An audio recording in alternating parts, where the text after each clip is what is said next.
Welcome to the Winged Wheel Podcast. Here to talk all things hockey are your hosts, Brad Crisco, Ryan Hanna, and Evan Lobsinger.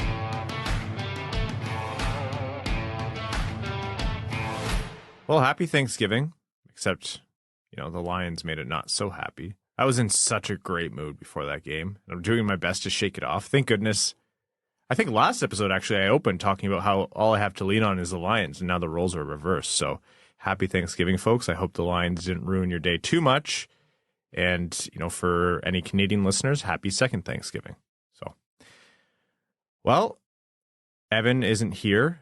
He is off on this is the most Evan problem I've ever heard. He's off on a vacation that he didn't even want to go on. So we're all crying really big tears for him. Do you know how perfect it was that we had the joke lined up that today's the day he crossed the Rainbow Bridge, and now we can't make that joke? Because that bridge closed. Quite literally. Oh, geez. Folks, welcome to the Winged Wheel Podcast, here to talk to you about all things Detroit Red Wings hockey, a special announcement, the world of the NHL, and lots more. I am one of your hosts, Ryan Hanna. I'm Brad Crisco. And Evan is away. Please leave all slander in his DMs. Know that he is working on reading, so it'll take him some time to respond.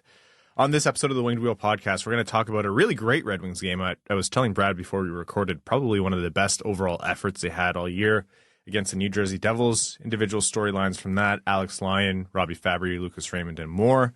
We'll be talking about, yes, loath though you may be to hear it, the Patrick Kane saga. Detroit is on the final cut list, so it seems. We'll be hearing from head coach of the Grand Rapids Griffins, Dan Watson. It's an interview that we've been excited to release for you. We recorded it before the season started, actually, and it goes along with an announcement that you're going to hear about in a second. But you'll hear from Dan Watson as Evan and I talk to him preseason about the Red Wings, the Griffins, and more, and some NHL news before we get into overtime. Before that, I have a couple of announcements. First, we've been waiting a long time for this, as it was part of why we recorded the interview with Dan Watson, but Winged Wheel Podcast Night isn't just at the LCA. We are happy to announce on Saturday, January 27th of 2024, so not too far from now, just a couple months, Winged Wheel Podcast Night with the Grand Rapids Griffins in Grand Rapids. Yes, we're taking the show on the road, headed out to Grand Rapids. This is something that we've been working on for a long, long time. The details we've been kind of hammering out. Really, really appreciate everyone with the Grand Rapids Griffins who have worked really hard to kind of pull this together. It's going to be a fantastic event. Go to griffinshockey.com/WWP to get your ticket. Much like Winged Wheel Podcast Night at the LCA, we have some sweet merch, a co-branded Grand Rapids Griffins and Winged Wheel Podcast hat. It is an unreal hat. So you get your ticket. You can get one with the hat, or if you just want the seat itself, you can get one without the hat. The event starts at 5 p.m. with a live recording of the Winged Wheel Podcast, much like you're used to with WWP Night at the LCA. It's going to be in the banquet rooms at Van Andel Arena. Enter near the Consumers Club entrance. It's going to feature head coach Dan Watson as well as Grand Rapids Griffins players and, much less importantly, us, the hosts of the Winged Wheel Podcast. So you're going to see a great game against the Belleville Senators. You're going to get access to the pre-game live recording of the Winged Wheel Podcast featuring the head coach, featuring Griffins players. You're going to, if you'd like, get the sweet co-branded hat. We're going to have a great time. We're really, really excited to get out in Grand Rapids, and I know this is probably the number one request that's come from listeners, I think, since we started the podcast. Like, now that Winged Wheel Podcast Night at the LCA, we've run that 5 times. Like, that's the thing that we're doing. The getting out to Grand Rapids and running something with the Griffins has been the most popular demand. So hats and tickets are limited. Don't wait to get yours today. griffinshockey.com/WWP. Grand Rapids Griffins, we're so excited to partner with them. They've been phenomenal to work with. We can't wait for this. Also, Winged Wheel Podcast Nights and the Winged Wheel Podcast in general are supported almost entirely by our Patreon supporters. Patreon.com/Winged Wheel Podcast. If you want to join the Dub Club, get some awesome benefits, and make things like Winged Wheel Podcast Nights happen. So that's just how you can support the show and make these things viable for us, the fans, and the community. Let's start off with, I would say, one of the most unexpected performances of the year for the Red Wings. And I don't say that lightly, because the hot start they had to the season was really bizarre. But coming off that Sweden trip, coming off a double time zone change, like going over to Sweden, coming back, 1 point out of 4 over there, it was super disappointing. I was not expecting that much of a solid, comprehensive 60-minute performance from the Red Wings against the New Jersey Devils.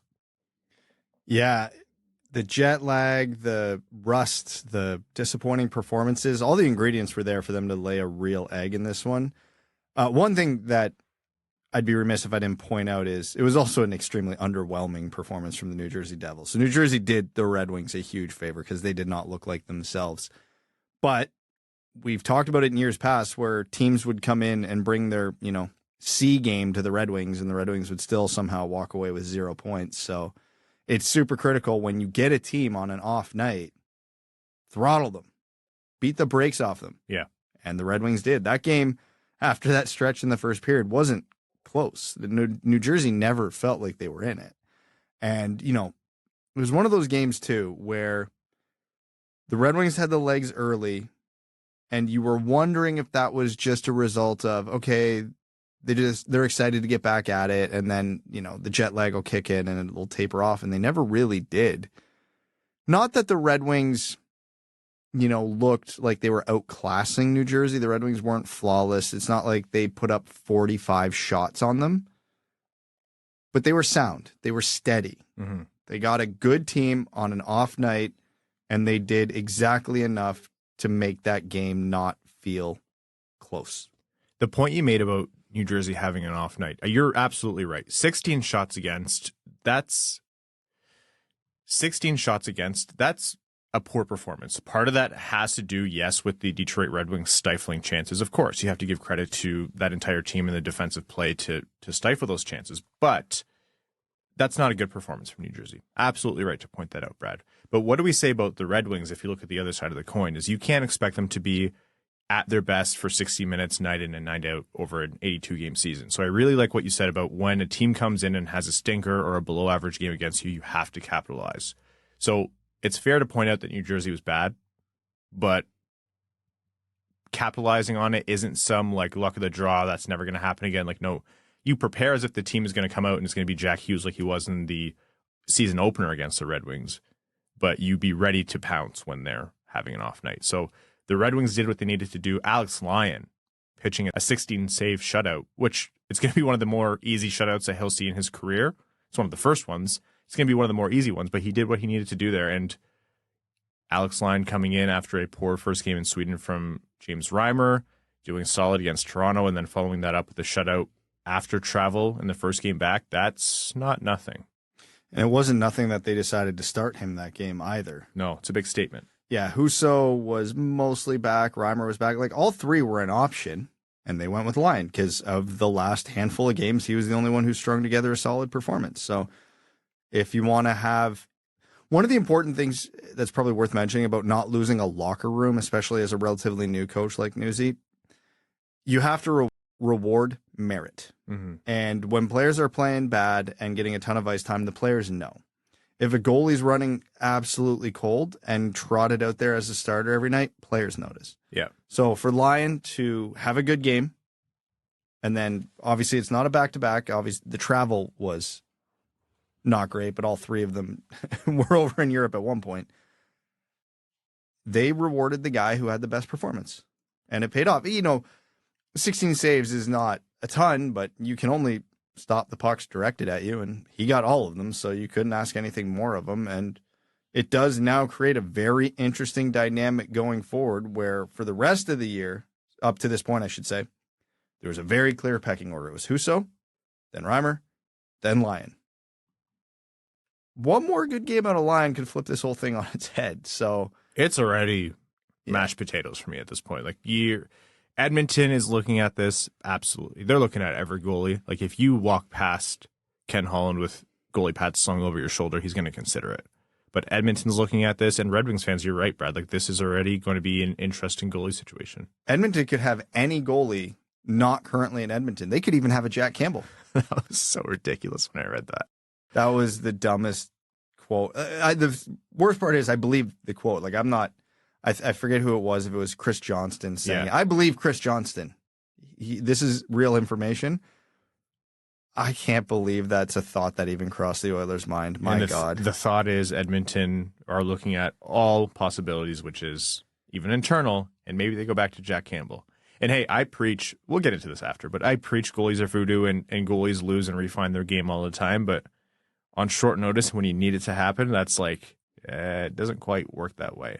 Anyhow, Alex Lyon, we'll see what he does. It's a couple games, so it's important to not get too far ahead of ourselves. I think later this episode, we'll start talking about how many Vezina votes he's going to get. No, but in all seriousness, like it's what Detroit needs to see. And in a season where they haven't exactly been getting the save on a consistent basis, if he's going to come in and do this and be solid night in and night out, we've seen how Newsy operates. For goalies, he's not really, I don't know, he's been less likely to move things around as he is with the rest of the lineup. I find that Newsy's a little bit more sticky, like Derek Lalonde's a little bit more sticky with who he has in net. But now that dam has broken, I wouldn't be surprised to see Alex Lyon run away with this. Well, he deserves to. Like I said, the players will notice if he doesn't. Yep. And he has earned the right to, not going to say be the guy or run with it now, but he's going to get a lot more looks in the next couple weeks. Well, that's Alex Lyon, and he's not the only one who had a good game. Lucas Raymond scored again. Was it 4 goals in 4 games? That's his 8th goal of the season. We talked the last couple of episodes. I think he's Detroit's best player right now, and he is continuing his hot streak. So, and that was it was an excellent give and go with Fabbri, and he had no reason to snipe it where he did on it did not need to be that difficult or precise of a shot, but he did it anyways, damn it. And that's a confident shooter right there. Oh yeah, leave no doubt. That was fantastic. Lucas Raymond's play has been, you agree, best player in Detroit? In the conversation, yeah. Yeah, you make a real strong case right now, and as I'm running through the rest of the team off the top of my head, not finding a lot of other candidates. Yeah. Well, so, I mean, actually, someone else I want to give credit to in this game, Robby Fabbri. I'm not taking a victory lap on anything because, yes, Robby Fabbri is still injury prone, but do you remember my little rant a couple episodes ago, which is like, why are people saying fire him into the sun? He's productive when he's healthy. The health is a big question. Like that, I don't blame people for being frustrated by. But you don't just give away a productive player for nothing, for no reason. And he's healthy. Not only did he produce that game, he looked good. He stood out for Detroit. He's one of their best offensive players. That's the hit that the Red Wings lose when he goes out with injuries. Like that's the kind of depth production that makes a big difference to the team and opens things up. Well, it might be more than depth production. If DeBrincat off the first line is going to be a regular thing, they're going to have to find someone to slot there regularly.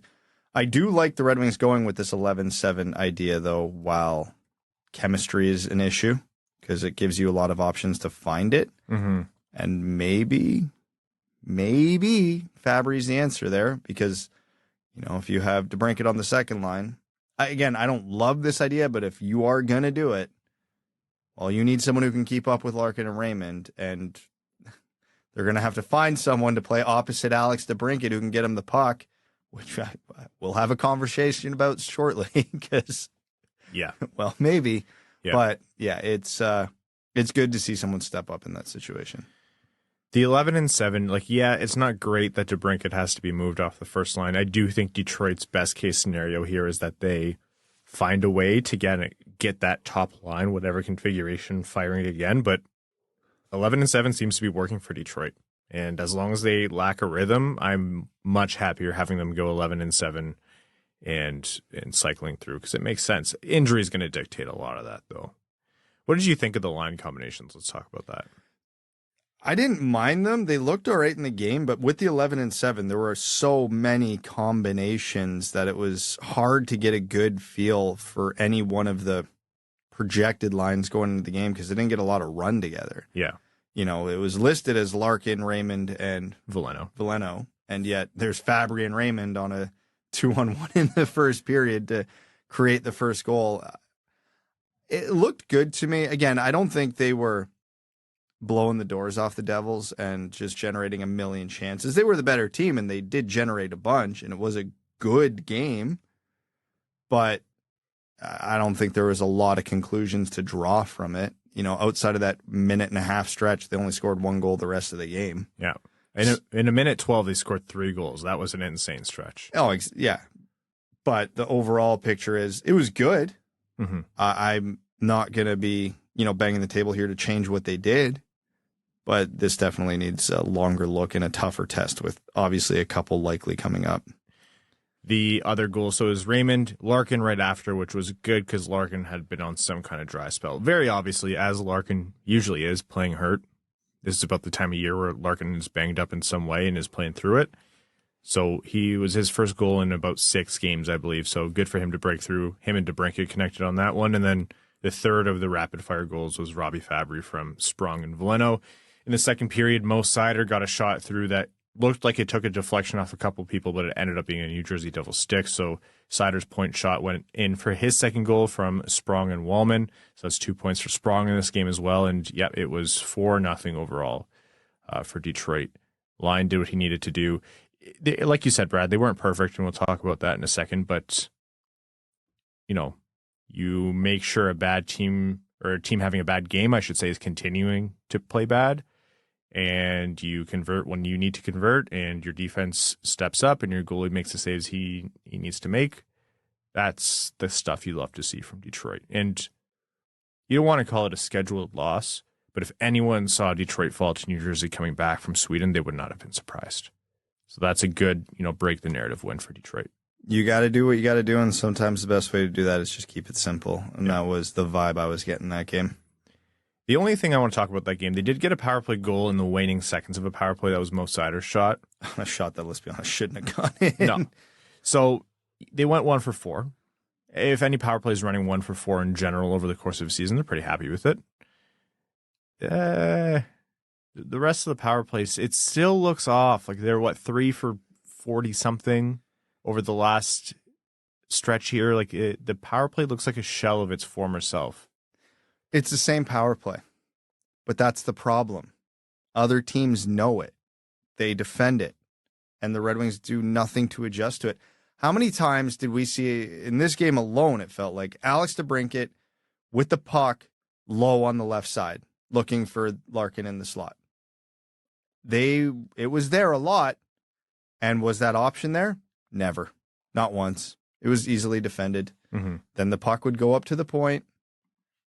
They would look over to the other half wall. Not a lot of traffic, not a lot of space, nothing there. Lather, rinse, repeat. There's no creativity on this power play. None. They are so predictable and easy to defend right now. Might as well decline the penalty at this point. It's the zone entries especially are killing me. Like you're not even getting to the spot. Yeah. Well, that... We can paste this recording in for the last 7 years. I was going to say, we were talking about zone entries in 2017 about how infuriating they were. Just it's like one of those things that's so systematic with Detroit, it seems. Anyhow, I'm not going to harp too much on a 4-0 game against a very good New Jersey Devils team. Jack Hughes looked invisible out there. Very obviously a frustrated player. So all in all, good game from Detroit. They got the 2 points, and they got it without giving up anything in terms of a breakdown or anything of that regard. So, like I mentioned, it might have been a scheduled loss in some people's mind. Good on them for breaking that narrative.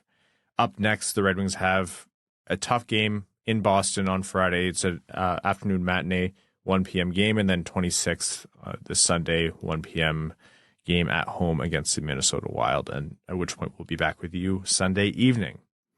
Some other notes about the Red Wings. Klim Kostin didn't factor into the New Jersey game. They didn't say exactly why, but they said it's not related to his play. They just said it's a team standards thing. Generally, and without knowing the specifics, it's likely something like a missed team meeting or he was late for something or other. Jake Wallman, I think it was last year. Yeah, it was Jake Wallman where he sat out a game because he was late for practice or a couple times or something like that. So pretty normal. Unless they release the details, don't read too much between the lines. That's just something to that effect.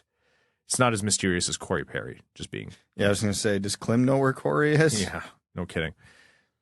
So that's just some kind of small news with Detroit in the lineup. Let's talk about some bigger Detroit news in the free agent market. I know we've talked a lot about Patrick Kane. We've talked a lot about what teams he might go to. Detroit is among the finalists for Patrick Kane. Those rumors are not just rumors. They are alive and well. And after meeting with teams and Patrick Kane has been meeting with teams, and it's been confirmed that he's met with Detroit. Detroit is among the final 3 who have essentially made his short list. So obviously Detroit, Buffalo, his hometown, that was always expected to be there, and Florida, who have been really kind of hot to trot on trying to bring in Patrick Kane, are among the 3 expected finalists to land Patrick Kane. So it seems to be getting closer. You mentioned last episode, Brad, that we talked about Kane, that you would imagine Detroit's chances have improved for various reasons, essentially other teams eliminating themselves. Seems to be coming to fruition, at least to some degree. Yeah, Buffalo, their spot in the playoff race doesn't look great right now. Florida's, I got to figure, the favorite because they're on some kind of a heater this year, and they just got Montour and Ekblad back. But again, the salary cap's fake, and you can always make it work somehow. But yeah, if they're in the final 3, they're in a playoff spot, and they have cap space. So they have the 2 basic necessities to land Patrick Kane. Florida has one of those things, but again, they can make the second. Buffalo only has one of those things. So it's going to be interesting because it's one of these things, like the differences between these 3 like rumored finalists have different appeals, and we don't know what would Kane's priority be. Does he want to go to his hometown? Mm-hmm. Does he want to play with his good friend? Or is winning the be-all, end-all? Whatever his answer is to those 3, that's likely where he's going at this point. You know, we talked about his hip resurfacing and how I personally have, after seeing Backstrom essentially have to effectively retire, like he's not coming back. I have a lot of nervousness about the viability of Patrick Kane to come back effectively at all. He was near on a generational talent, if not a generational talent, like one of the most skilled players in the league and productive players in the league, yes. So you expect him to be able to do more than most other 35-year-old free agents, but you still don't know what his hip is going to allow him to do. It's not really an operation that's conducive to coming back, playing professional hockey at his age, if at all. So I do have that nervousness, but if this comes with a short-term risk, then that nervousness kind of washes away because LTIR is LTIR. That is what it is. It doesn't really matter for the cap in that sense. And I think maybe Kane might have to go short-term here. Like teams are going to look at the Backstrom thing all the same as we are, and they're going to say, I'm not going to offer you 3 years. I'm not going to offer you 4 years. I might not even want to offer you 2 years. So I'll give you a year, whatever amount of money that you want. That's fine because the cap doesn't matter for the rest of the year. We have the space. It is what it is. And you're using this as a prove it to the rest of the league that you can play longer. So if Kane came in thinking, yeah, I want 3 or 4 years, but he can't get that, what if he takes 1 year from somewhere else that's likely to pay him a little bit more or as much as he can get, does well, and then he has his choices again if he comes in and demonstrates that for the rest of the season he can play and he can get 2 years or 3 years somewhere else. I don't know that it's likely to work, but that seems to me where this is kind of landing or a likely landing spot. Yeah. LTIR is the great equalizer in this league. And that seems like at some point in Patrick Kane's career, it's likely to happen because no player has successfully come back from this surgery. None. 0. Guys have tried. Nobody has done it well to the point where they were actually a productive NHL player after that. Nicholas Backstrom, a very similar player to Patrick Kane, made it like a month, had 1 point in like 10 games. But like you were mentioning, LTIR makes it almost 0 risk. Not 0 risk completely, because obviously you can only have so much in LTIR, so if other players go down, yada, yada, yada. But for a team that struggles to score, and make no mistake, this year, despite the improvements, the Red Wings still struggle to score, it's worth a gamble. Depending on the contract, of course. It's worth a gamble. Will it work out? I'm not at all confident in that. Not even a little. Mm-hmm. But what else are you going to do at this point in the season? It's kind of where I'm at. Like, I'm not going to sit here and say the Red Wings are one post-hip resurfacing 35-year-old Patrick Kane away from being a bona fide playoff contender. I don't think that's the case. But I also don't think there's a harm in trying to mix it up and adding that asset for free. And by for free, I mean like it's essentially the owner's money is what they're spending here.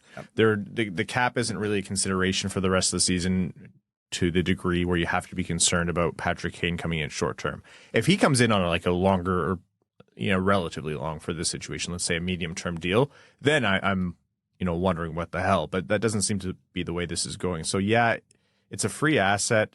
Think of it as like an inverse of what happens with college free agents. Instead of someone at the beginning of their career, you're getting someone for free at the end of their career. You're rolling the dice, and the dice are heavily favored or weighted to go one direction where it's not.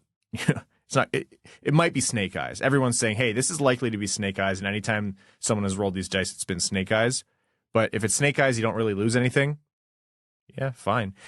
People, there's a lot of really passionate argument about it, which I love to see as Red Wings fans, because you should, denigrate the good name of the Chicago Blackhawks. That's the responsibility of Red Wings fans, to be always anti-Blackhawks, and yes, that's part of it. It's a very real part of it for Red Wings fandom, but also like he's a defensive black hole. Like he's not going to come in and fit what this team needs defensively. But if he's willing to come in and be a power play specialist and keep the power play consistent and be able to give the offense some different looks and mesh with DeBrincat in a way where it's fine if he's not on the first line, or maybe he is and sheltered, whatever it is, then yeah, we'll roll the dice. I don't really care. I just, much like you, Brad, I'm not really singing from the rooftops that you're going to get Patrick Kane of 8 years, 10 years ago back. That's just not in the cards. If they do get him on a 1-year contract, and if they even get Patrick Kane of last year, it's a big win, because he was still very productive last year offensively. Mm-hmm. But that's where the Red Wings struggle the most. So all you don't need prime Patrick Kane. You just need Patrick Kane of last year for this to be a worthwhile experiment. And, there's a lot of really fair statements about, what's happening with the Red Wings long-term. How does this fit into the long-term plan?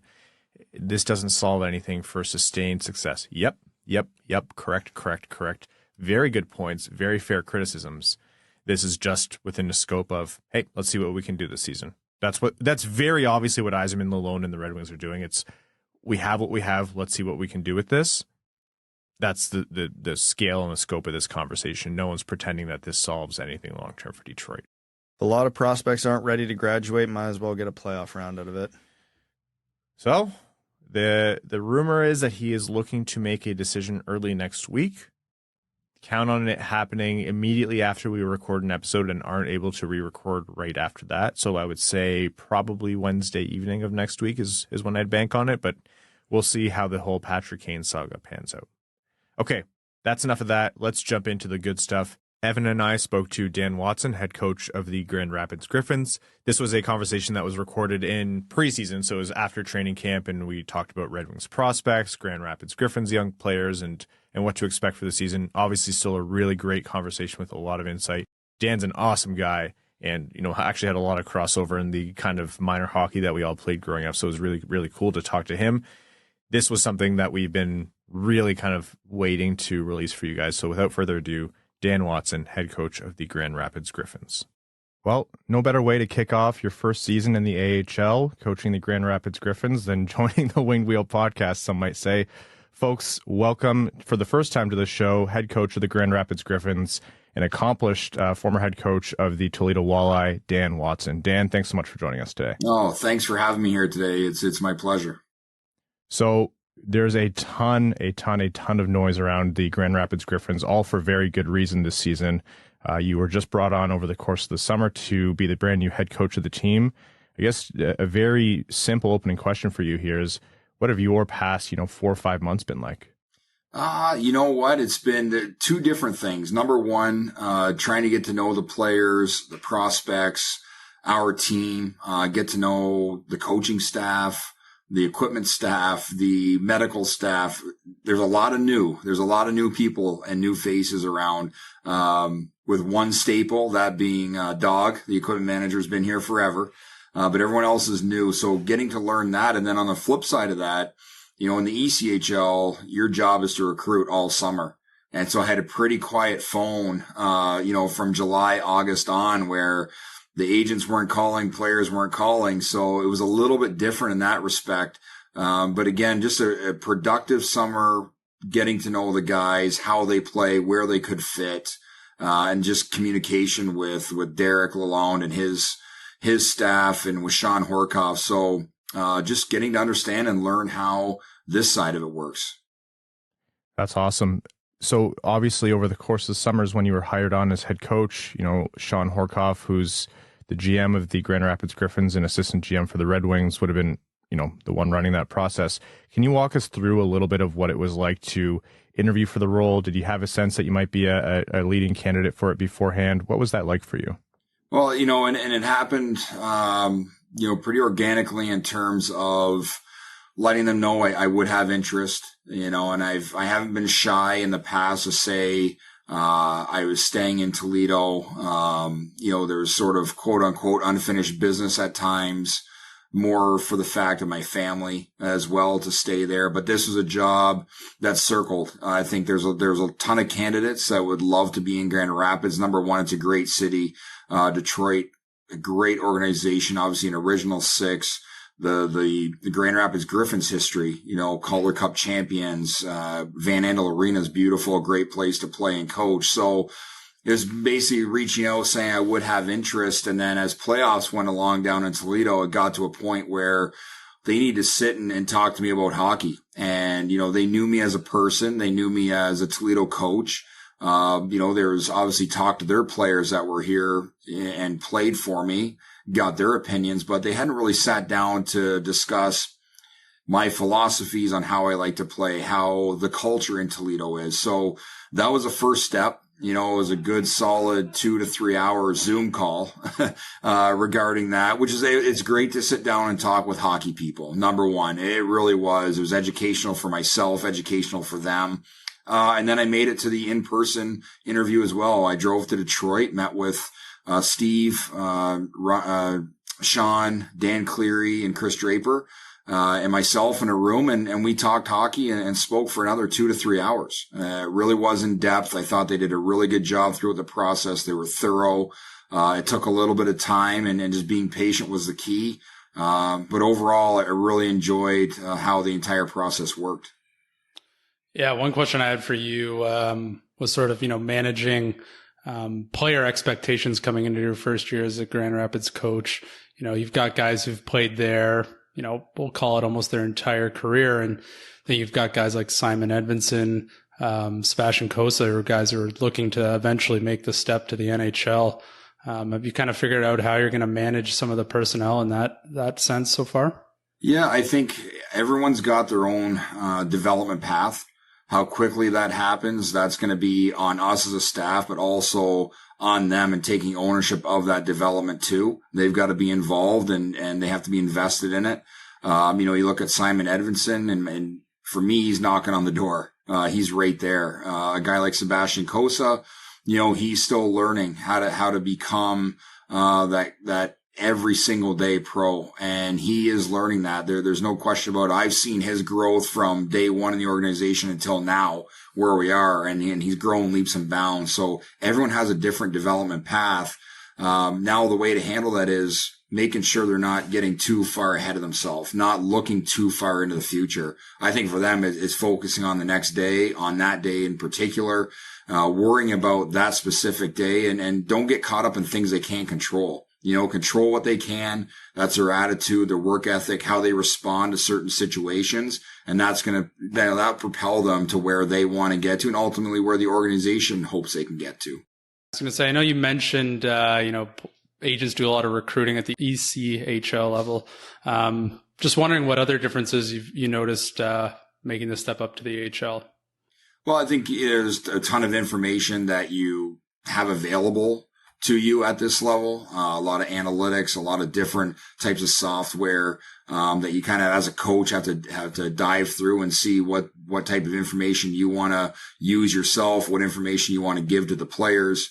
I think that's one big thing because the ECHL level, you don't have that. They don't keep those type of stats. And, so now getting into the bigger analytical departments, it's eye-opening for me, but things I love, I'm very analytical. I like to look at that. Now it's sifting through and figuring out what to show them that's going to help them, become better players. And so that's one big, I guess one big difference, another big difference is dealing with people who are, literally one step away from their dream, and you really have to manage, do a really good job of managing people and making sure that, they're still having those positive, they get sent down, they've got the positive attitude to work their way back out of this league. They're close to making millions of dollars. It's right there. And I can, I've already seen it a little bit that you want to make sure that guys are in the right headspace so they can perform at a high level each day. So managing people is a little bit different than the ECHL. You're still managing people though. That does remain the same, but the dollar signs and the dream of being in the NHL is right there for these guys. There's a lot of really interesting stuff in there that I want to uncover a little bit more, but jumping back to the analytics that you mentioned, it's great to hear that you're exposed to more of it in the AHL. Does that come in-house, or do the Red Wings assist in that? I know Jay Verity is a big proponent of it. How does that kind of blend work? Yeah, no, the Red Wings they're certainly involved. They give us all the tools and resources necessary, to have all those numbers, analytical reports, post-game reports, pre-game reports. There's data for everything. As much as you want, you can get it and have it. So they're a big proponent of it. I think it's something, again, for me, there's nothing better than the eye test, but then you have numbers to back that eye test up and make sure you see what you're seeing. It's very helpful if you do it and use it the right way. And so they're on board with it and they supply us with all the resources necessary, which we appreciate. You mentioned managing people, and often these are young kids on the verge of accomplishing not just their dream, but the biggest payday of their lives. How tough is that, or I should say, how integral is that to a player's development? Because we've seen time and time again a super talented player who never kind of pans out, and from a fan's perspective, they don't really know what's going on behind the scenes. How often does attitude or mental approach come into play?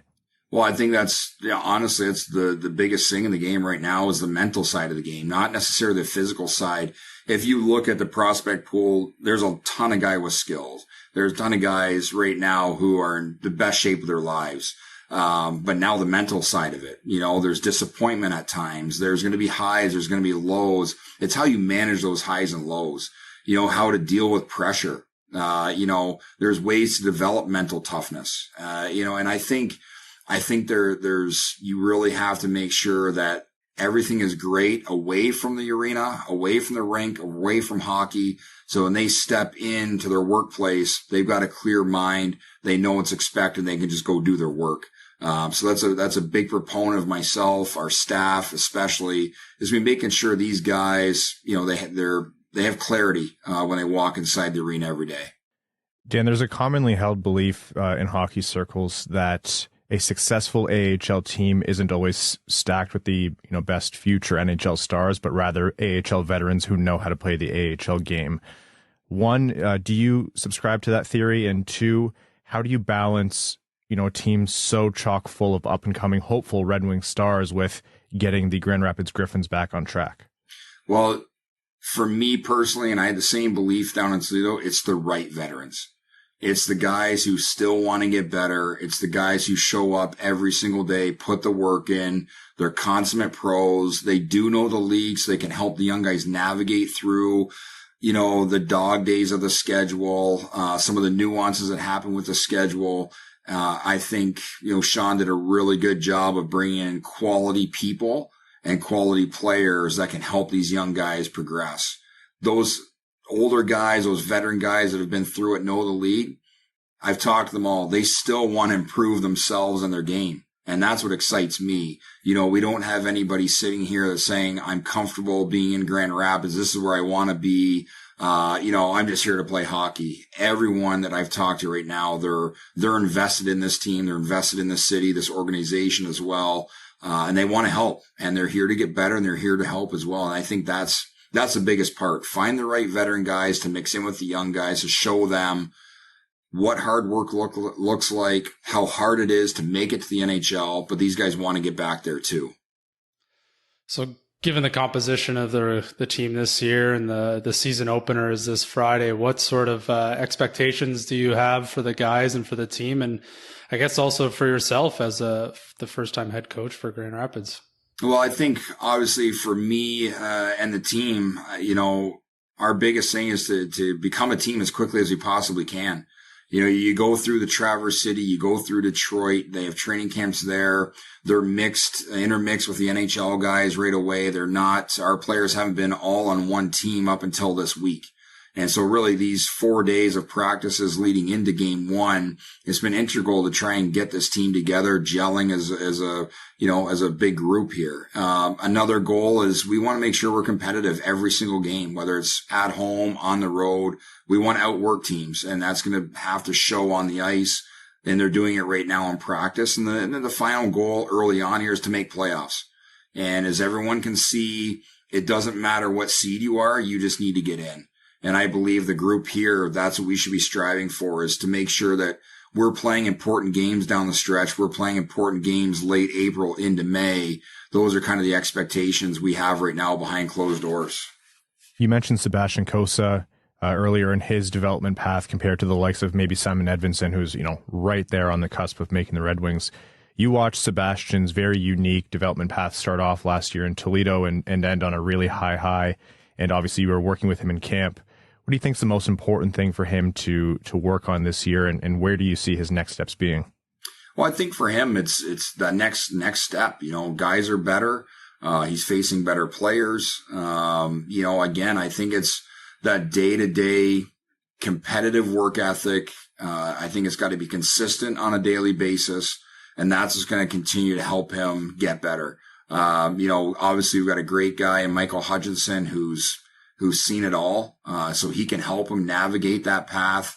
Robby Fabbri is a new goaltending coach, development coach here in Grand Rapids. He's a young guy, so he's up to date with all the techniques, how to communicate with Sebastian. He's done a great job so far. So I just think that's what it is. It's being a pro every single day, the mindset that he wants to do it, he has to do it. And so far, I like what I've seen here, getting back to Grand Rapids. You've helped out with the Red Wings preseason as well. Is there anything you noticed while you're up with the Red Wings that you're going to try and install or instill with the Grand Rapids Griffins this year? Yeah, I think the culture. I really like what Derek and his staff have done behind closed doors, maybe that people don't see. It's a tight knit group. They know what the expectations are.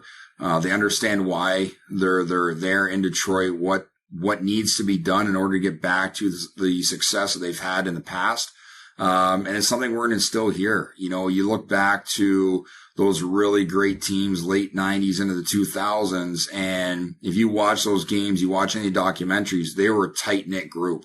And I think you've got a big nucleus of young players here in Grand Rapids that could hopefully replicate that type of success. And so what I really believe is that we need to get them tight. We need to get them close, really form and bond great friendships. And that will lead and bleed, right into, on the ice production and performance. And so culture is going to be a big thing for us. Just getting back to having a good positive environment to grow their game on the ice and grow them as people off the ice too. Dan, you obviously have a playing career to speak of as well. I should point out, Dan was a defenseman. This is a 3 defenseman interview right here. There's no sure Brad, so this is there we go. Smart guys. Yeah, that's right. This is a safe place. You played with the Sarnia Sting in the OHL and had a stint with the Syracuse Crunch in the A, as well as Cleveland, Providence, and then Cleveland again to wrap it up. What was your playing career like, and how did it feed into your ability to kind of be a successful pro coach thereafter? Yeah, I think obviously very lucky to play for some really good coaches, and actually started back in Strathroy Junior B. Obviously, my minor hockey days in Glencoe, Ontario, I had some really, really good coaches. Really good coaches. We won a lot there, won a lot of championships. I'm fortunate enough to still be in touch with a lot of my friends back home. With that said, moving on to Strathroy, I had the privilege to be coached by Pat Whitey Stapleton. He really was integral in introducing our entire team to the mental side of the game, something at 15 years of age, kids back then weren't introduced to at all, but he talked a lot about that. And getting to Sarnia, playing for Mark Hunter, who he's a demanding coach. He demanded work ethic at the compete level. And I love that because that was me. I had to show up every day. I wasn't really skilled. You look at my stats, I wasn't a point guy. So I need to be great positionally. I need to make sure that I outwork the opponent. So little things like that I can take from my playing days and move it right into my coaching here and the way I operate on a daily basis. And pro, he started out in the American League and worked a little bit backwards, ending in the ECHL, which is okay. But again, playing for a guy like Gary Agnew, Roy Sommer, these guys are legends at the American League level. And for me, just to see how they operated, how they communicated with players, I didn't play every game. I was a healthy scratch at times. I've been through that. So all those types of conversations I've had with those coaches, I'm comfortable having with my own players as well because I've been through it. So you take all the good things you like from coaches, you kind of forget the bad stuff that ever happened, and you kind of mold yourself and form your own beliefs. And I was very fortunate, like I said, to have play for and still be friends with some great coaches. Your first year in Syracuse, you played with Jody Shelley, who had almost 400 penalty minutes that year. What was it like playing with that guy? And I think he's in the NHL. He had almost 1,500 penalty minutes. So there must be some good stories about him. Oh, yeah. Unbelievable guy. And, he could listen. I don't know if I ever saw him lose a fight when I played with him, but one thing I did see and witnessed was his work ethic after practice, during practice, to get better, to get to the NHL. Again, he is in that era where teams needed toughness, but they also need to play at times. And so I watched him and Ross Yates, the assistant coach at the time, skate around the circle, working on crossovers, working on transition, working on starts. And he put the work in. I love seeing it, but unbelievable guy, unbelievable team guy. One of the nicest guys you'll ever meet, but again, would not want to play against him and get on his bad list, playing against him. Yeah. You don't want to run into that guy in a dark alley. No, you don't. The other thing I wanted to ask you about your time in the AHL as a player, how did it sort of evolve as a league from, the time you were as a player to now that you're a coach? Well, I think as a player, I played back in the days where the fourth line, they were rugged, they were tough. That's who I got to play against, being on that bottom pair D, the third, fourth lines. And now you look at the American League now, it's younger, it's faster, the skill is unbelievable. Some of the things the guys do now with the puck, it's amazing to me to see how much that's developed. Obviously, I play with a wood stick. Those don't exist anymore. So the equipment has obviously gotten much better too. But I just think that the level of play from these guys, they're smart. The skill, the things they can do at the speed they do it is probably the most impressive to me. And, again, I played against some guys with some really good shots. So I still think that's the same. But overall, I think the IQ, the skill, the speed that these guys do things is amazing. Dan, when you wrapped up your career, you stepped into an assistant coaching role with Toledo 2 years later. As an analog to that, Brian Lashoff just wrapped up his career with the Grand Rapids Griffins and stepped into an assistant coaching role on the bench with you. What do you see in Brian Lashoff as a player, and how is his experience going to contribute to a hopefully successful first year for your entire bench? Well, Brian that was an easy hire. I've got a lot of respect for him. He's been here forever. I think it's 14 or 15 years now that he's stayed in the organization, specifically in Grand Rapids. And I think there's a lot of respect for Brian, not only within the organization, the players that played with him last year that are still here, but the entire city. And I think that was really important for myself, was to make sure that there's going to be a good avenue between the players and the coaching staff. And Brian's going to be that. It's going to be new for him. There's going to be some challenges along the way, definitely, but he's a smart guy. He's polished already. He understands the game. He sees the game extremely well. The latter days, the last couple of years, he's been helping with development before and after practice with some of the guys already. So I think he's further along than probably what I was when I jumped into coaching. But again, just an overall great human being, and we're lucky to have him here. Evan mentioned earlier that you were up at camp with the Red Wings. Who are some players that you noticed, or some things that you noticed from the players there who didn't ultimately make the Red Wings, but you thought, while there are not enough eyes on this guy, or the fans are going to be wowed sometime soon, that maybe kind of went under the radar?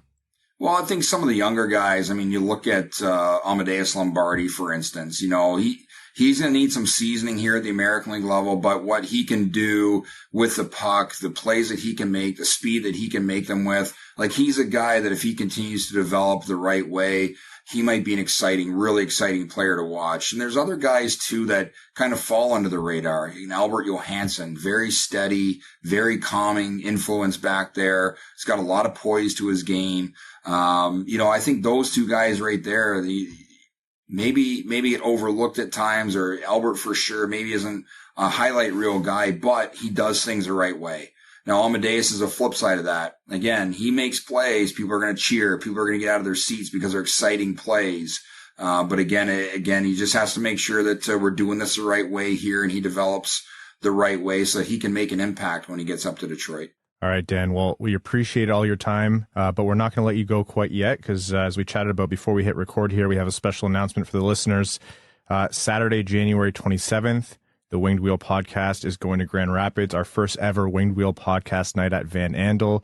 So, Dan, I'm sure we'll be saying hi to you there, watching your Griffins take on the Belleville Senators, and we're really, really excited to run this event with you and the Griffins. Oh, we're looking forward to having you here in Grand Rapids, and Van Andel will be rocking that night, no doubt. Unreal. Okay, folks, this has been Dan Watson, head coach of the Grand Rapids Griffins. Dan, we'll talk plenty this season, but best of luck with the start of the year, and we'll chat again soon. All right. Thanks, guys. I really appreciate you having me on. Thanks, Dan. Okay, welcome back. That was our interview with Dan Watson. Very excited to talk to him again, and we have that scheduled with Winged Wheel Podcast Night with the Grand Rapids Griffins, Saturday, January 27th. GriffinsHockey.com/WWP for details and to get your tickets. Let's get into some NHL news, Brad. The NHL, they have an impossible problem in front of them. They want best on best hockey, and yeah, they are working on the Olympics. Let's see if that comes through. Every fan wants the Olympics. The only people who don't want the Olympics are, and I don't want to say they're unjustified, the NHL ownership that's frustrated by the International Olympic Committee not wanting to pay travel or contract insurance or whatever it is. Everyone wants the Olympics. But the NHL also, I think smartly, wants to do something on the offsetting, 2-year gap between the 4 years of the Winter Olympics, if that makes sense. And they want to bring back the World Cup of Hockey. I'm in support of this. I think the NHL messes up a lot of things, but I think if there's an NHL run, best on best competition, that's a good way to offset what the NHL thinks that they lose in terms of finances with the Olympics. Anyhow, with the whole Russia invading Ukraine thing, it has created a really difficult problem with the IIHF, Russian teams not being able to play, the players not being able to play in international competition, etc. The NHL's rumored proposed solution here is in February of 2025, running a 4-team World Cup of Hockey that would involve Canada, USA, Sweden, and Finland. Which, again, I think it's a thankless task what the NHL has in front of them. I don't think there are a lot of good solutions, but I would say I'm maybe naively a little shocked that they went out of their way to pick one of the worst ones I could think of. I'm going to start by sympathizing with the NHL before I go into how insanely stupid they continue to be over very simple things. The IOC is a nightmare to work with. They are such a big organization. The NHL does not get a lot of what they need from the IOC in order to pause their season mid-season to go to the Olympics. I understand this. I still want to see them at the Olympics, but I fully understand the hurdles there. I fully get why the owners don't like it. I fully get why the league doesn't like it. I understand it 1,000%. I also understand that for a lot of major sports, the Olympics is not the pinnacle of the sport. I think the last time we had a deep conversation about this over the summer, I brought up soccer. The Olympics are not the be-all, end-all, the big premier event for soccer. It's the World Cup, which is something, I know FIFA and the NHL are different, but for all intents and purposes, a private organization created themselves, promoted themselves, and is now the absolute top tier of soccer. Best on best soccer. I just want to say the IOC and FIFA are fundamentally corrupt organizations. Oh no, yeah, to they're core. awful, awful. But FIFA is the shining example of you can build your own. Mm-hmm. I'm fully on board if the NHL creates their own World Cup, best on best hockey, and but the thing is, it has to be consistent, sustainable, and inclusive, because you have to draw in from everywhere. You have to create new fans. Exactly. A 4-team World Cup, and I understand time constraints. Starting now, I understand the time constraints, so I'm not going to criticize them for saying we might only be able to pull off a 4-team tournament at this point, which I understand. It's a short time frame. My gripe is this should have started 2-3 years ago. They're behind the 8 ball because they put themselves behind the 8 ball. And I still refuse to believe that you can't make this at least an 18 tournament. I understand that if you go too deep into the pool, it gets really watered down, et cetera, et cetera. But I refuse to believe that if you just threw Czechia, Slovakia, Germany, Switzerland, to pick 4 random pretty good countries off the top of my head into this tournament, that it somehow ruins it and that these organizations could not participate. You're telling me you're going to have a best on best international hockey tournament with no Leon Draisaitl, no Roman Josi, no Moritz Seider, and I could go on, but it's insane to me because what this tournament is going to be. I'm a Canadian. I'm going to love the hell out of it. A lot of Americans, most American hockey fans will watch it. Sweden, Finland, they'll be all in. Nobody else is going to care. Mm-hmm. You wanted to grow the sport? Well, I feel like it'd probably be beneficial to grow it in Germany, to grow it in Switzerland, Slovakia, et cetera, et cetera. And what happens down the road? Now, I think I did read something that they do plan on expanding it beyond 2025, that just because. Totally.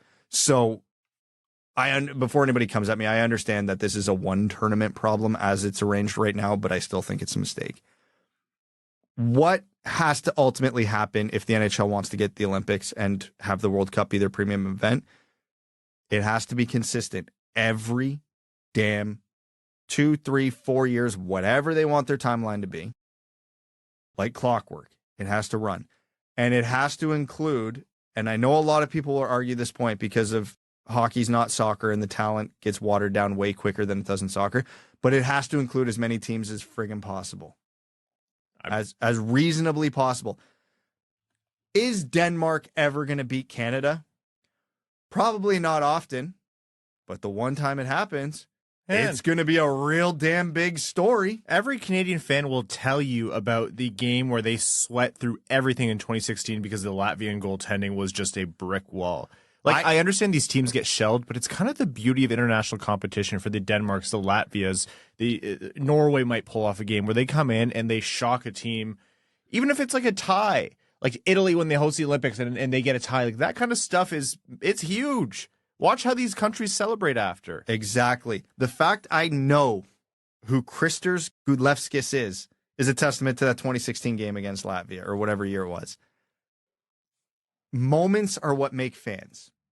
And if you want to grow the sport in a country like Norway, it just takes Norway beating one top 5 country once to create a gigantic new group of fans because they will always remember that moment. I don't know how many people are old enough to remember 2002 Olympics. Anybody remember who Canada played in the semifinals that year? I remember Belarus. Why?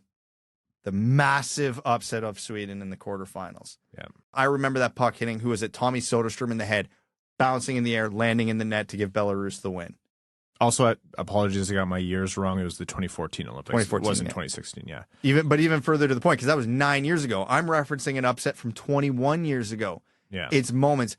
Will Belarus, Norway, Denmark get smacked around by the top 5 teams most of the time they play them? Absolutely.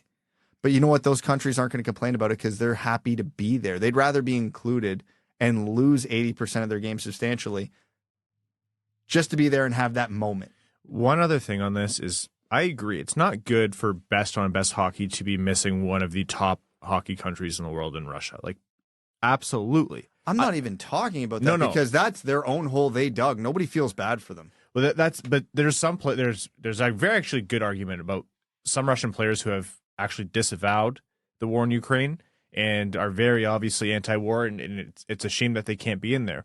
I agree. Like that's a mess, and I don't have the solution for it. Brad doesn't have the solution for it. The NHL doesn't have the solution for it. And is it what they're doing right now perfect? I don't know. I actually don't even care to comment on it anymore, but it's because it's such a fluid situation. Eventually, you'd hope you're going to get to a space where Russia can be part of these competitions, and that's because of a lot of geopolitical things happening in a positive direction. But you don't stop all of this until that gets resolved, because it's not like you've already gone far too long. Like we're referencing, like you mentioned, Brad, stuff from a decade ago. We should have a litany, an entire library of memories between now and 2014. We should have like 2002, 2010, like all of these Olympics should be so far gone in our minds. Not that we forget them, but we're able to celebrate. You know, we never got to see as a hockey fans McDavid and Crosby close to their athletic primes playing together. We never got to see some of the most talented squads that Team USA could theoretically put together actually come together and challenge the dominance of Team Canada in Olympics past. Like, you can't wait for things to be perfect. Yes, it sucks right now, and it's an imperfect solution. And if there's a World Cup or an Olympics without Russia, would it have an asterisk? Yeah, probably. In my mind, there would be a little notation, and you'd have to acknowledge that. But you still got to do it. And I think, that argument is probably maybe even in favor of the NHL just doing something that they can manage, which might be a 4-team. I still think that's stupid. I agree with you. Add in more. But they got to get going on this. And at the end of the day, I will say, if this does turn into an every year, two-year offsetting cycle between the World Cup and the Olympics, and they both happen consistently, and we just have to bite this 4-team tournament once, I'll happily swallow my words if that's what we end up with. Yeah, because, again, you look at soccer's format and you want the NHL to replicate that at least a little bit to get as many countries involved as possible. Because if it's a 4-year gap, I want qualifiers. Mm-hmm. I want to see stuff like that. Like, in soccer, CONCACAF has the bracket. So if there's qualifiers between like Italy and Latvia and whatever, and one team goes on a run just to qualify for the tournament, that gets a lot of attention in that market. Yeah. So it's easy for us to sit here and say, why the hell should I care about a qualifying game between Hungary and Japan? Oh, I, as a Canadian, I don't, and I never will. But if one of them to those teams and those country and hockey fans in those countries, it'll matter a hell of a lot. All right, pick a number between, let's say, 14 and 58. 14 and 58? Yeah. 19. Who do you think is 19th in the IIHF rankings? South Korea. Not bad. Korea's 21. Oh, yeah. Wow. It's Hungary in 19. And I just referenced them. Yeah. Crazy. Okay. Last thing, and it's kind of a shame that Evan's not here for this, but more in NHL news. You see Zach Benson's first career goal. My God. Thank goodness Nate Danielson scored twice as well yesterday, because that was a filthy first career goal. I feel bad for Nate Danielson because I genuinely think he's going to be a really good NHLer, but there is a reality where none of us are going to care because Zach Benson's just going nuts. He could be, this was kind of part of his profile. That's why a lot of us wanted him to be one of the potential Red Wings draft picks. And again, this isn't a commentary on Nate Danielson. I'm personally happy with the pick, and he's been great. If Zach Benson went 8th and Danielson went 9th, we're all doing cartwheels right now. But Zach Benson's profile the entire time was insanely skilled player. If he can translate it to the NHL with his size, then you have a potential star in your hands. It's one goal. It's one goal. And that was his first goal in his 9th game. So yeah. It's like, before we get way too ahead of ourselves here. Let's see if he can make this thing stick. But all I thought of was I could see Evan's hair going gray from here. Evan's a huge Zach Benson star. To be fair, that probably wasn't even a top 5 Evan piss off yesterday. No. All right, folks, let's jump into overtime here. Overtime in this episode of the Winged Wheel Podcast, again, is brought to you by our Patreon supporters. Patreon.com/Winged Wheel Podcast. You get benefits like access to our Winged Wheel Podcast exclusive Discord. You get access to all of our bonus content, like our overtime bonus episodes, which we record right after these main ones. And you also get entered into all of our giveaways. For example, we're giving away 2 tickets to every Detroit Red Wings home game this season. Excellent mezzanine tickets, and the vast majority of them are going to our Patreon supporters. So again, patreon.com/wingedwheelpodcast if you want to join the Dub Club. Comment here from Cody Stark says, in regards to your goalie talk from last episode, in order to analyze any goalie save or unsave, that's a good one, but specifically Reimer's unsave from the OT game, you need to watch in slow motion and normal speed. Coming from someone with 28 years of goalie experience and 8 years of goalie coaching experience, Reimer's unsave was purely reactionary. Lost the puck, found it at the last millisecond, his body reacted to Stützle's swing in motion, and he extended his blocker hand, which shifted his core the other way because physics. If that puck hits his helmet, then that means he doesn't react at all. Also, Lyon is successful because of his rebound control. It's much better than both Husso and Reimer. In the goaltending analysis world, rebound control is the most successful metric to a sound goaltender. Thank you for your time. Cody, wonderful, wonderful goaltending insight. I'm glad my reactionary opinion was not stupid. Yeah, I mean, you watch it and it looks ridiculous. Like, at the end of the day, it is frustrating to watch that he did duck it the way, like, out of the way out of a save, which cost him the game. But you look at it, you're like, I'm sure he didn't want to be doing that. Joseph Barry says, hey, boys, happy Thanksgiving. And to you, Joseph. How do you guys feel about trying to acquire Pavel Buchnevich? He has one more year after this season at $5.8 million. He could add some depth scoring to the Wings, maybe. Love the player, love the contract, but I don't know if the Red Wings are in the market for short-term acquisitions. Still, I know everybody listening is rolling their eyes because I've been saying this for the last 7 years, but I think we're still in that window. They are not in the position where they can afford to give away premium assets for a year and a half of a guy, because this is building towards a cup, and as much as I like Buchnevich, he's not helping us get a Stanley Cup. Give Wallman the Heart says, not trying to get my hopes up. Is it even remotely possible that the Leafs can't sign Nylander? If so, what would a trade for him with an extension in place look like? Okay, with an extension in place, it's a lot. Multiple first and premium prospects. I think it's more likely than not that Toronto makes it work. I want to say. They'd be insane if they didn't. The cap is fake, and they are right in their window, and he's been their best player this year. You don't lose Willie Nylander and get better, for sure. And unless they have like a Edmonton Oilers-esque rest of their season, they're not going to give away William Nylander when they're trying to make a cup run. I don't know.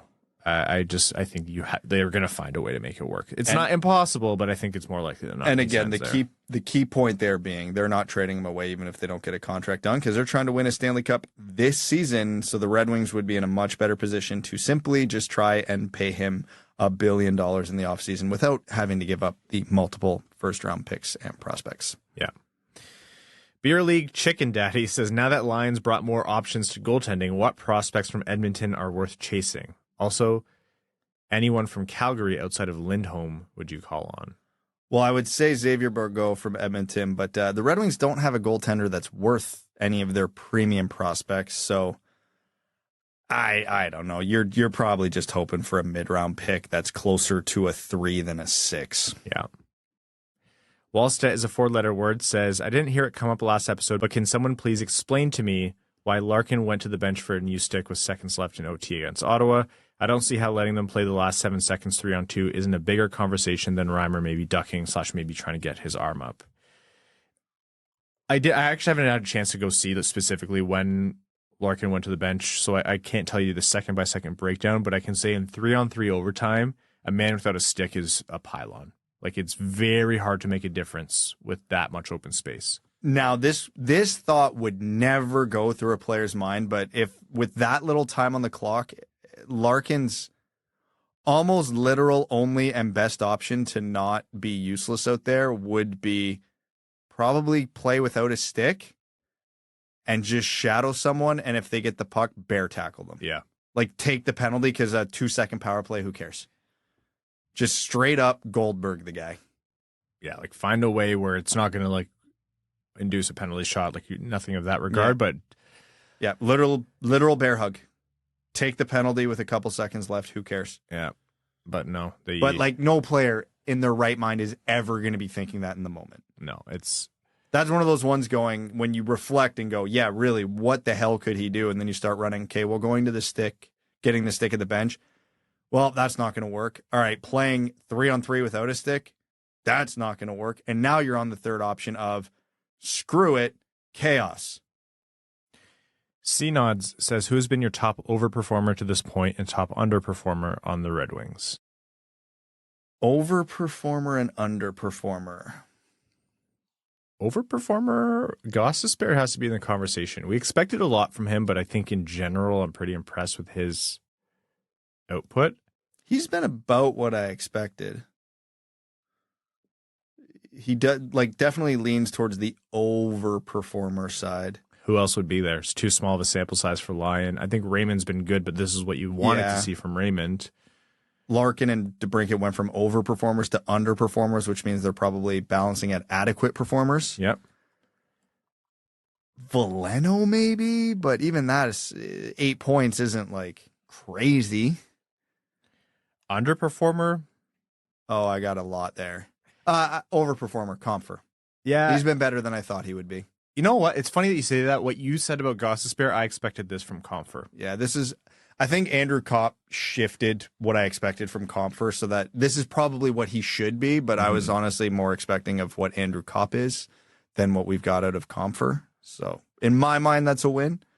Michael Rasmussen for me. Yeah, 100%. He's not out there having terrible games like when Michael Rasmussen was too young and underprepared to be in the NHL. It's not that, but this isn't the Michael Rasmussen of the past couple seasons. And you wanted to see another step from him. 24 years old, you'd think he has a little bit more in the tank as he figures things out. I never really bought into that he's going to be an every year 50-point guy. I think that was too high of a bar to set for him, but I thought maybe he could continue the offensive flair and be that force from time to time. Now it's early. It's 18 games in, but I never thought he was going to be what a lot of people thought he was going to be, but he's even underperforming what I thought he could be, which was what I felt much more realistic view. So yeah. When he's underperforming my expectations, it's hard for me to not pick him. I could say in general too, the goaltending. Yep. Yeah, goaltending. Like you might have a night where Reimer stops a lot, but you'll also have a couple stinkers, and Ville Husso's just been consistently below average this season. So hopefully that's a different conversation. You've said it. I'll say it too, Brad. Andrew Kopp's not start the season. Like we're not looking at much different than the start of the last season in terms of performance. You don't want to dunk on Jeff Petrie any more than we already have, so I'll leave it at that. Yeah, it's funny because even though this is a good overall start for the season on balance in terms of where they are in the standings, the high highs and the low lows have made it so there aren't too many people too above their performance line and what we expected, but there are, numerous options for who's underperforming. But hey, 18 games in, totally fine. All right. That's all for this episode of the Winged Wheel podcast. We're going to wrap up the show. Thank you all so very much for tuning in. If you're a new listener, welcome to the show. And if you're a listener of old, we hope you enjoyed things like us getting to interview the head coach of the Grand Rapids Griffins. Again, griffinshockey.com/WWP if you want to get your tickets to Winged Wheel Podcast Night with the Grand Rapids Griffins on Saturday, January 27th. It is only a couple short months away. Get your tickets fast. The tickets and the hats are limited. We'd like to thank all of our Patreon supporters, including our name-level supporters on Patreon. Arjun Shankar, Yves Bartels on behalf of the Sarah Grand Foundation, Akefer, Samuel Soderholm, Raymond's Missing Tooth, Icon, Brad's Lord and Savior, Bradley Cleveland, Glenn Brabham, Seider the Ass Kicker, Croner's Left Knee, Ashley Van Conant, Sea Lion, Keenan O'Donohue, Yanni Burgers, Meals on Wheels, Matthew Emerites, Admiral Matt S. of the Cheesebag Navy, Carl Brutina Nanaluski, Carl Provy, who's a brand new name-level supporter. Carl, welcome to the Dub Dub Club, and thank you so much for your support. Citizen High Five, Clip Clop Nene, Connor Scovey, Coyote season tickets to anywhere but Tempe, Craig Kibble, Denny's Gamer Girl, Derek Enstam, DJ Denton, D-Town West Side, Exquisite Teen Buble Schwinslow, Fergus, member of the Black Eyed Peas, Give Blood, Fight Probert, Hockeytown Love, Hockeytown Matt, Hissam Al-Qassem. I'm thankful for my favorite podcast nerds, not you, Brad. Okay, fine, you too.